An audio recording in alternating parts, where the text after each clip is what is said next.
Naxçıvanın Respublikası statusunun ləğv olunmasını biz gözlədiyimiz halda Naxçıvan Respublikası anlayışının gücləndirilməsi olduqca yanlışdır.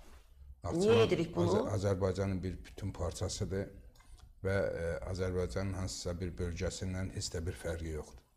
Amma bugün Naxçıvanı ayrıca Muxtar Respublika kimi dəyərləndirməyin özü təbii ki, siyasi cəhətdən strateji hədəflərimiz baxımından olduqca yanlışdır. Bunun qarşı hökmən alınmalıdır.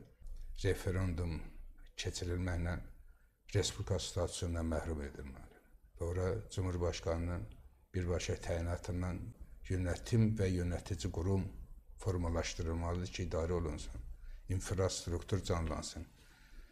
İki başlı idarəçilik olanmasın. Məclisin sədri var, bir də prezidentin səlahiyyətli nümayəndəsi.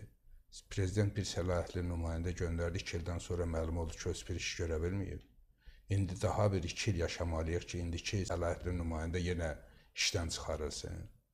Amma Naxçıvanı dağıdanlar yenə orada hakimiyyətdə olsunlar, orada söz sahibi olsunlar. Oradakı insanlar yazıq deyilmi? Azərbaycan yazıq deyilmi?